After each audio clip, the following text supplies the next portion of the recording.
welcome on in to another episode of Getting Wild with Terry and Friends, NHL Preview Show Edition. And today we are going to be talking about the Winnipeg Jets.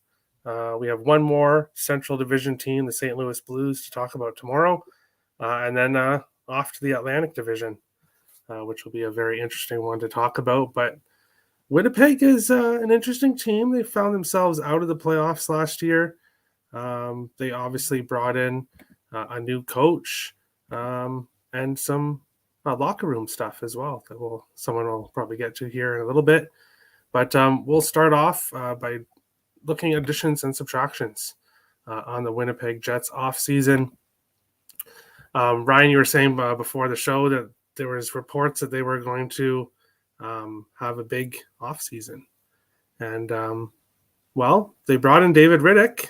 I guess that is their big offseason here because everybody else are more depth players. Sam Gagner had one good game in his career where I think he had 8 points or something like that.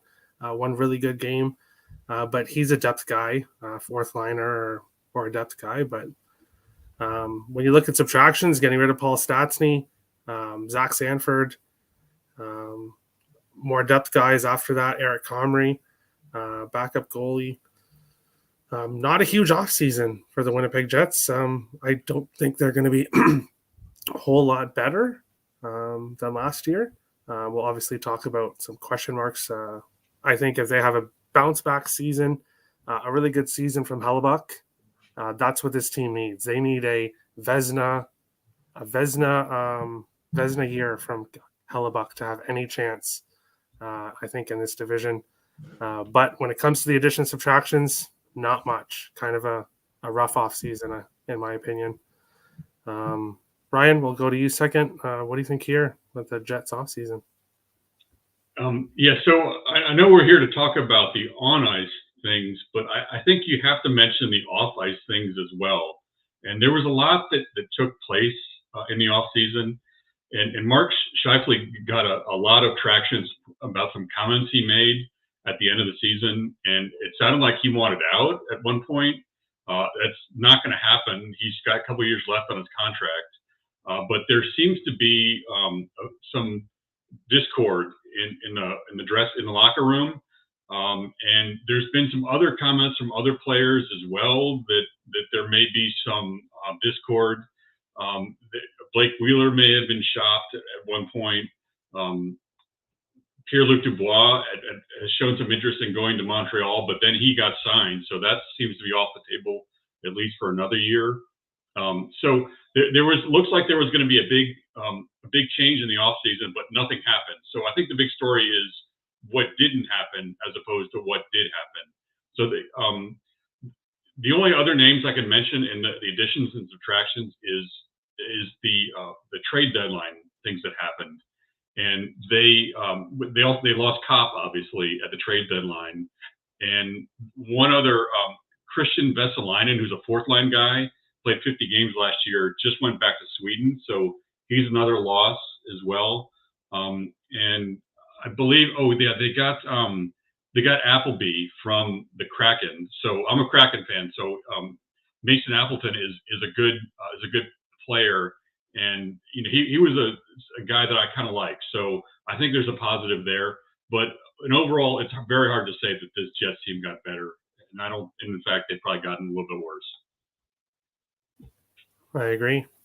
Ian, what do you think about the Jets offseason here, additions and subtractions? Oh, you're muted. Definitely a team that didn't really improve themselves much at all.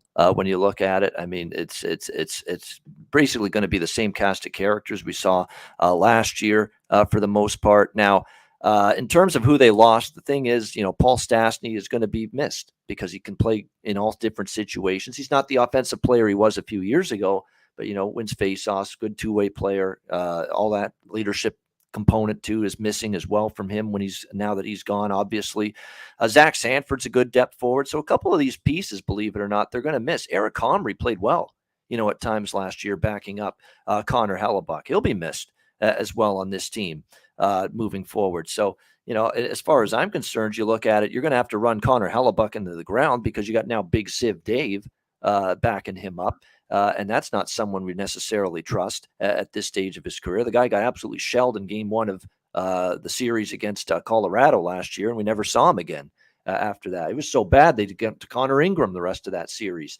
against the Avalanche. So that's not exactly an upgrade in the backup goalie spot. To downgrade going from Comrie to him. And then you look at who they brought in. As far as I'm concerned, Sam Gagner is just he is what he is at this point. I mean, he's at the tail end of his career. I think he was contemplating maybe retiring actually going into this season, and yet Jets end up signing him.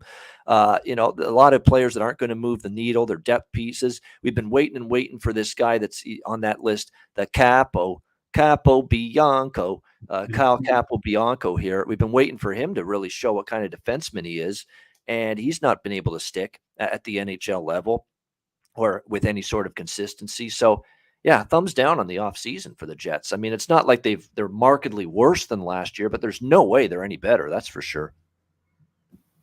Yeah, with so many teams improving in the Western Conference, you think they would want to try to add something that would help. But we'll go on to the next segment, and that's looking at top prospects and upcoming free agents for the Jets. You said that Pierre-Luc Dubois signed, Ryan, or did he only sign 1 year? 1 year. 1 year. 1 year deal. Yep, 1 year deal. Yeah, so top prospects, obviously Perfetti and Chaz Lucius. Those are the top two, I think. The clear top $6 million, even though it's only 1 year, $6 million. So the production better be there for that amount. Yeah, for sure. Prospects, Jets definitely aren't a top tier team. Perfetti poised to make the lineup, projected to be on the second line. Chaz Lucius will be a couple more years. Vinny Heinola, he's been there for a while in the Jet system. Dylan Sandberg, Chibrikov. The Jets are definitely not a horrible prospect team, but definitely not one of the top ones, in my opinion, at least. Looking at upcoming free agents, Pierre-Luc Dubois, there was stuff mentioned about him wanting to go to Montreal. He signed the 1 year deal. We'll see what the Jets do, because if the Jets are having as rough of a season that I think they're going to have, I don't know if he's really going to want to resign here in Winnipeg. But I don't think going to Montreal is going to be all that much better. So I kind of think if he's looking at one of those two teams, you're basically not going to be competing in the next couple of years, in my opinion, at least. But other RFAs, Barron and Sandberg, Logan Stanley, big years for them will, I guess, determine their future here. So Logan Stanley will be part of the defense. Toninato basically looks like a depth player. Gagner and David Riddick, as we said. 1 year deals. I don't really see them re-signing here in Winnipeg. But yeah, not a huge offseason upcoming. Obviously, Pierre-Luc Dubois will be the major question mark. But Ian, we'll go to you next. Prospects and free agents for the Jets. What do you think? The Jets right now are in a situation with their prospect pool where it's on its way down. There's no question, because a lot of the younger, better prospects that they've got in their system, they're either already on their way with the big team or they're about to join the Jets in a few years, because there's not a whole lot of high-level, upper-echelon prospects waiting in the wings behind them. So when you look at it, you've been looking at Christian Reichel, you've been looking at Jansen Harkins, Cole Perfetti, who's been one of their better forward prospects the last couple of years. Looks like he's going to get a full-time look at the NHL level this year. Logan Stanley's another one of those prospects that was full-time last year. You're seeing a lot of them move on up right now. But when you look at it, Chaz Lucius is definitely someone that they're going to look for long-term as someone that's going to be pretty good. Ville Heinola is someone that's actually gotten a cup of coffee so far with the Jets, and they're waiting on him to be that full-time player on this roster to make that impact. So we know he's capable. He's a good puck-moving defenseman, but we know at sometimes he's got issues defensively with turnovers, with not being physical enough in front of the net. That's what the hindrance was last year with Ville Heinola, and why he was very on the outside looking in and not a consistent member of that blue line last year. So that's got to be certainly something that's improved. Dmitry Kuzmin is another offensive defenseman waiting in the wings for them. Nikita Chabrikov is someone that they think could be a top 6 forward for them down the line as well. It'll be very interesting to see if his development continues. Elias Salamonson is someone that they kind of took a stab with in the second round, but they thought, hey, he could have gone a little bit higher up. So it's kind of taking that chance that he dropped, but maybe he dropped too much. Brad Lambert is someone that certainly could be looking at probably more development, more of a project with him, but for down the road, someone that could be a part of this team. So, the center depth that they've built up through the prospect pool has been good. But after the group that's coming up now and beyond a few of these names I've mentioned, then there's a bit of a drop off with the prospect pool. So because they've been in this playoff bound team for many years, and now they're going in the other way, they're going to have to probably look at, solidifying and strengthening that prospect pool. As far as the free agents go, it's kind of basically a 1-year audition, if you will, for Pierre-Luc Dubois. We'll see how he does. He's got to produce, though. When you're paying a guy $6 million, you're not paying him to get you just 15, 20 goals. You got to get him more than that for that kind of salary that you're paying. So we'll see what they get out of Pierre-Luc Dubois. Will be a free agent after this year. Dylan Sandberg, big year for him. Logan Stanley, I think they'd want to keep him. I think they've liked a lot of his game. He's actually a better skater. Like, the guy's a giraffe. He's a behemoth out there. But yet he actually skates a little bit better for a guy his size. Dominic Toninato is someone that gave you a few glimpses of some pretty solid play. I'd like to see him become more of an offensive force this year for the Winnipeg Jets, because they're going to need it. We know Blake Wheeler and some other players on this team, they've lost some of that offensive firepower that they were known for just a couple of years ago. So that's where Toninato, you hope he can chip in there. David Riddick's probably, like with most teams he's been with the last few years, one and done. They'll sign him for this year and then probably go elsewhere with goaltending next year. So prospects and free agents, there you go. All right, perfect. Ryan, prospects and free agents for the Jets, what do you think? I don't have a whole lot to add. I will say about Cole Perfetti is that he did not have the minimum games last year, so he's eligible for the Calder, and he's right now number 3 in the odds for the Calder, and he could be a real positive this year. If you want to look at bright spots, he's a guy that could have a breakout year and could make a difference on this team. In terms of the free agents, one thing that's speculated with this Jets team is that they've sort of had this downward trend over the last 4 or 5 years, where they've gone deeper into the playoffs to now where they're not even making the playoffs. And they've had more or less the same core players.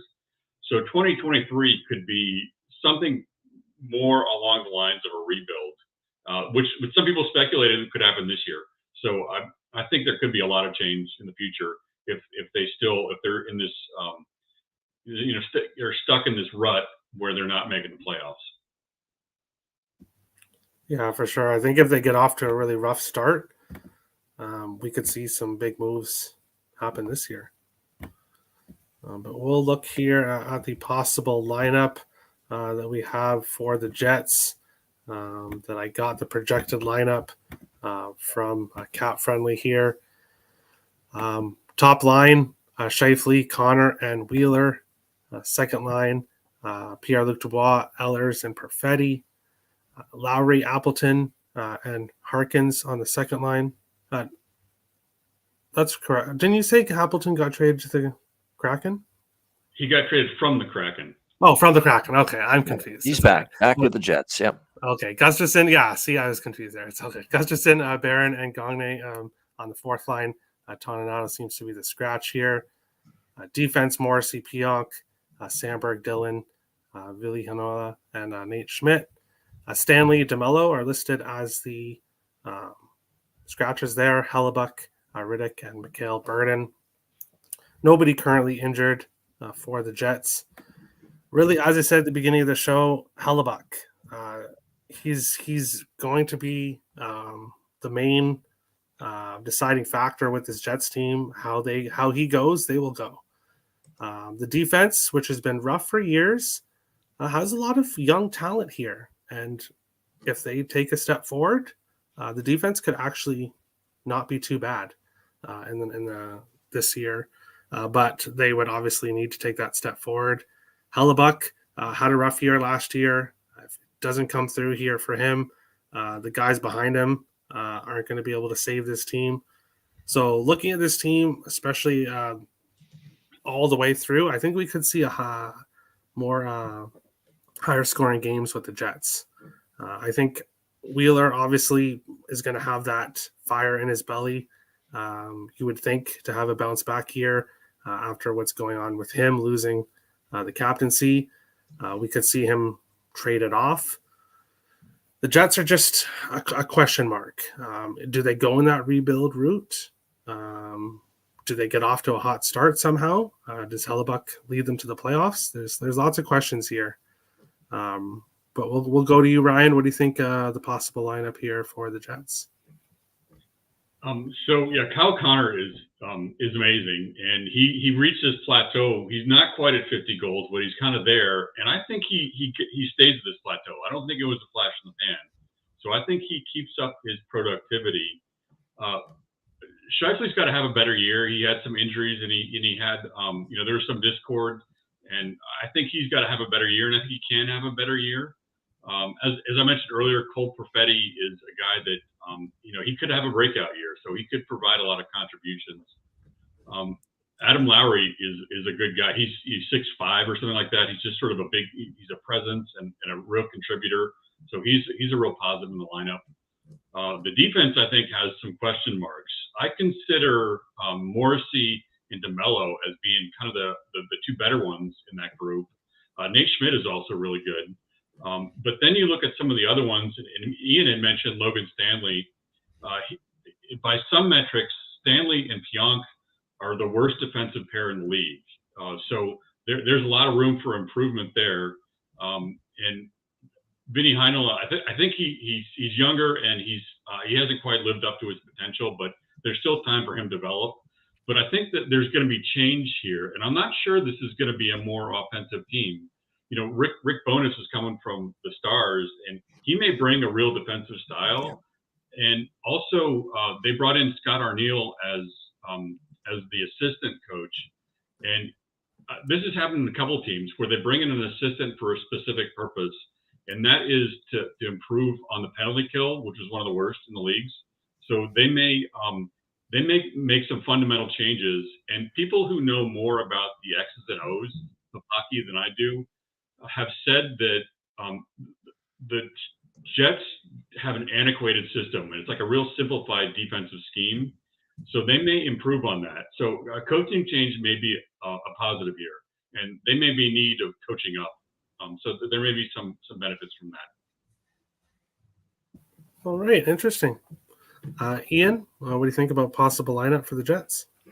Yeah, it's a lot of the familiar names, Connor, Scheifele, Wheeler, Ehlers, Dubois from last year. So the top six, not a whole lot of difference. Cole Perfetti, though, is going to be the one difference because he's going to get that chance, I think, to be in that top six. And we know there's offensive skill there, and he's shown it at the AHL level. It's now finally going to be time, I think, for him to get a really strong, solid look at the NHL level. And let's see what he can do. He got 18 games with the Jets last year, 2 goals, 5 assists, 7 points. Just again, getting his feet wet with the NHL club. Let's see if he can build on that this year because he's going to get that opportunity on the second line, no question. Keep an eye on Morgan Barron, too, who they got in the Andrew Kopp deal with the New York Rangers.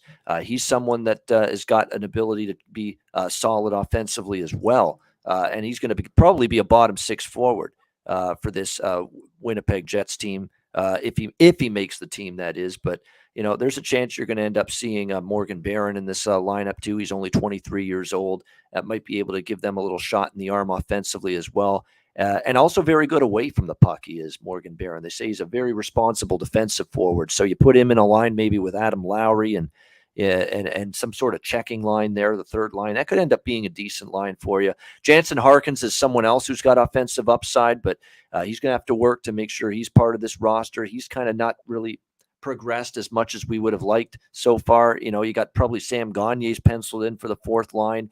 And then it's a battle for that other spot on that side.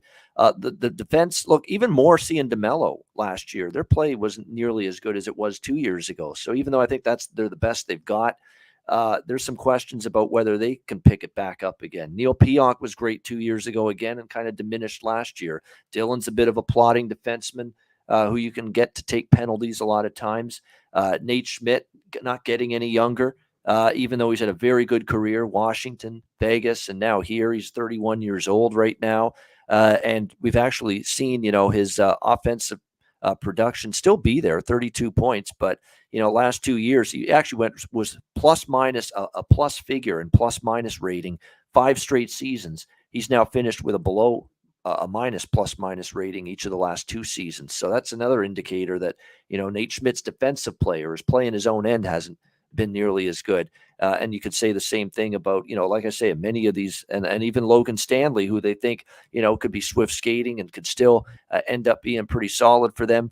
He's got to continue to be better than, say, he was last year. He wasn't bad in terms of the plus minus, +1, 13 points, 58 games, but can improve even more than that this year. Hopefully he can, for Winnipeg's sake, with experience. Hellebuck, look, not a great year by Hellebuck standards last year, but I think he's got a pretty solid chance to bounce back. I mean, 2.97 goals against, .910 save percentage last year for him. It's just not great numbers. So he's going to have to look. He better bounce back because David Riddick's now your backup option. So he's going to have to play a whole lot better. And as Ryan pointed out with Rick Bowness, that was a team that was looking to win a lot of lower scoring hockey games last year. And he's been, and I listened to him on media day yesterday. I listened to him when he was introduced as the head coach. He's talking in riddles. I like the guy. He's very personable. He's very affable and all that, but he's talking in riddles because we know he's wants to be defensive minded because that's the way he played in Dallas last year. But he's also saying, but we're going to play an aggressive attack style. So you can't have it both ways, coach. I mean, you've been playing defense the last couple of years, but now you're also saying we really want to be better defensively, but we're going to play an attack and an aggressive-minded style as well. So I don't even think he knows what they're going to be right now at this point in time, which tells me that the Jets have issues. I'll get into this now because we'll get into the futures after, since we're talking just the team in general, the lineup. Forget about all the on-the-ice stuff for a second. Let's talk about what's going on off the ice and in the dressing room. Blake Wheeler had the C stripped from him. That was shocking. And he is putting on a good, brave face for everybody publicly. And in the press conference just yesterday, when asked about it, says it's no big deal. We're a team after all. It doesn't matter what he says. Deep down inside, he's pissed off and he's a little bit embarrassed, I think, that he got the captaincy taken from him. I mean, I think any human being in that spot would feel the same way. Like, I'm going to have the captaincy just taken from me, just removed from me by this coaching staff that's just got here. So that's got to hurt. I don't care what he says to the media. That has got to hurt if you're Blake Wheeler. No question about that. Now, I know his offensive game's not what it used to be, but just to have this captaincy taken away from him, they're starting the year without one. That's never a situation I love. There's two questions about whether Scheifele's fully on board with this team, as Ryan also mentioned. I think there's chemistry and issues in the dressing room, and there certainly was down the stretch last year when they were just falling apart right before our very eyes. So there's real legitimate questions about the harmony, the camaraderie, and the togetherness and the brotherhood of this Winnipeg Jets team in the dressing room. Just like Philadelphia, I think, has got a lot of those issues as well coming into this year. Issues that John Tortorella didn't hesitate to mention publicly in an interview on Sirius XM radio a few weeks ago. So that's the issue for the Jets. I don't think that they look like a great hockey team on paper. They better hope Hellebuck has a bounce back year. And now you're talking about this dissension and discord and dissension in the ranks internally in the dressing room, the captaincy stripped from Blake Wheeler. I mean, it's just too many issues to name right now. Lots going on with Winnipeg, and I'm afraid not much of it's good.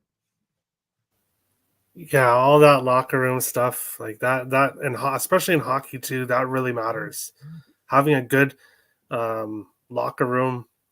One of the reasons why I love Bill Guerin not afraid to get rid of players that he thinks will not help the locker room. That's something you really need. So we'll definitely see here last 5 years and futures for the Jets. They were a playoff team consistently, as Ian said previously. But last year, they missed out. In the second round exit 2021, they were 7 games. They won 30, 23, and 3, 39, 32, and 11, but were unable to make the playoffs last year, 89 points. Their point total, 87.5. If I'm looking at that, I don't think this team got a whole lot better. But Hellebuyck is the question. If he has a much better year, this team could exceed, I think, their point total from last year. If the chemistry gets going, I could totally see this team passing the 87.5, and I could see them going towards 80, low 80s.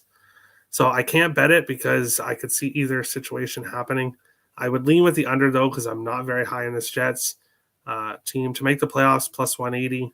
Obviously, there looks like value there, but as I said, they're going to need a big, huge year by Hellebuyck to make the playoffs. I don't think that's happening. I think, as we've said, the Pacific Division is better. We'll probably take at least 1, if not 2 wildcard spots. And I don't think the Jets are even the 4th or the 5th best team in this division. So I would say no to the playoffs, but obviously not betting a minus 220. And then obviously if I don't like them to make the playoffs, they're not winning the division or the cup in my mind. So futures for this team, I would lean towards negative ones, but the books kind of have that set towards negative thoughts. So it's kind of tough there. But Ryan, what do you think futures in the last 5 years for the Jets? Well, it's hard to be too optimistic about what's going on here. I think one thing that's going to be positive is that, they had that situation last year with Paul Maurice basically quitting and then Dave Lowry coming in. And now at least there's stability, right? And there's going to be a new system and they're going to start from scratch. So I think that's going to be a positive. But with the pieces they have and, the situation, it's hard to be too optimistic about the prospects, and it's possible the wheels could fall off as well. And the bonus hire, it's a little bit perplexing. It's understood because he's got a history with the franchise, but he's no spring chicken, and there's speculation that he may retire at some point. He was a little bit surprised that he came back at all. So there could be another coaching change in the future for the Jets as well, and maybe a Trotz or someone like that coming on board. So it's hard to be optimistic. I think it's going to be a defensive team. I think there's going to be some bet under spots here, just because there was no team like the Stars in the league last year. They were unique in their defensive style, and I think Bonus is going to bring that to the team. But I'm pessimistic. I don't think they make the playoffs. I think there's a chance the wheels fall off, and I think we see some low-scoring games. All right. Ian, last 5 years in futures for the Jets. What do you think here? Yeah, it's a team that I'm definitely leaning under the point total. I don't think they make the playoffs. I certainly don't want them to win the division or the cup. I just think and it's not like they're going to be one of the worst teams in the NHL. They won't be, but they're just not going to be good enough to compete with your Colorado and your Minnesota, your St. Louis, and I think even your Nashvilles might even be better than Winnipeg this year in this division. And that's not even factoring in the beast of the Pacific Division that we've got this year in the other division in this conference, where Calgary could make the playoffs. Edmonton, they should, obviously. Calgary will make the playoffs. Edmonton will make the playoffs. LA should make the playoffs again. What if Anaheim's as improved as I think they could be? It's just Vancouver could bounce back. Full year now with Bruce Boudreau. He's got a full training camp, full season. He can finally get his system integrated and more comfort with the players he has at his disposal. I mean, it's just, there's only so many invitations to the dance. And unfortunately, Winnipeg, I don't think, is going to get one of those dance invitations this year. There's just too much they have to overcome. I think offensively, there's going to be a lot more put on the shoulders of Kyle Connor. Mark Scheifele, Dubois, and Ehlers, that foursome. Perfetti's got to be someone that brings some offense for them, because I don't know what you're going to get from the bottom six necessarily. There's still question marks all over with the blue line. Morrissey's very good, but I still have consistent doubts about him being the guy, the number one defenseman on an NHL team. That's still a question mark for me. And you mentioned Schmidt's not getting any younger. We've seen his defensive play decline, even though he's good in the offensive end of things. Brendan Dillon plotting. Stanley's got to improve his defensive game. Pionk, he's got to play like he did 2 years ago defensively, not last year. Hellebuck, can he bounce back? If he has the same year he had last year, Winnipeg's going absolutely nowhere. So Hellebuck has to improve on that very subpar goals against save percentage he had last year, because David Riddick ain't going to be the answer if Hellebuck stumbles or gets injured. So there's just a lot of question marks, too many to overcome, especially in a division this good, in a conference this good. For sure. And that is the Winnipeg Jets show. Not a whole lot extra anything else to say about them. There is some news that we didn't really touch in on the Dallas show, but that I thought I'd quickly mention here. I didn't really mention a whole lot about Jason Robertson, but still unsigned, hasn't reported to camp yet. That's something to keep an eye on. You think Dallas would want to get that done? Talking to Nathan, the Stars fan who's involved with the show, he mentions the Ben and Sagan contracts, which are just outrageous. But interesting news about Robertson not being signed. That could affect Dallas in the locker room as well. So either of you want to say anything about that? Well, the thing is, the longer he stays out, I think something will get done. But again, this could be time. This could be a Nylander situation from Toronto a few years ago, where he misses a good chunk of the season. And keep in mind, players, if they miss most of training camp and they're out for part of the regular season at the beginning because of a contract dispute, they don't start strong. They start very slowly. So this could affect his entire season in terms of what he's able to deliver. And this has now become a guy that the Dallas Stars count on him for offense, for a team that, they struggle up and down their lineup to get consistent production. You need a Jason Robertson on the ice in the lineup producing for you. So the longer this goes on, he's going to miss more games. And then when he eventually does get back, assuming they come to a resolution here, players in that spot usually start slow, and they don't get their game going until, at least a few weeks, if not a month or so, since they return to the ice. So, because they've had no training camp, and they've had obviously no ability to ramp up and get up to game speed and get their bodies where they need to be for an NHL hockey game. So the longer this goes on, the worse it is for Dallas for a variety of reasons. I totally agree. Ryan, you want to touch on it before we head on out? No, I don't have anything to add. Isn't today isn't training camp starting today for most teams? Yeah. Yesterday was media day, and Ryan, most teams are on the ice for the first time today. Yeah. Mm-hmm. And he's not there. But that's something the Dallases want to get done. Tomorrow will be the St. Louis Blues, our final Central Division team. So make sure to tune into that tomorrow, same time. But if you haven't followed Ryan, follow him. His Twitter link will be in the description below. If you haven't followed Ian, follow him, Appabano. His link will be in the description below. If you like the content, smash the like button. If you're new to the channel, hit the subscribe button. We appreciate all the support. And we'll see you in another video. Have a good one, guys.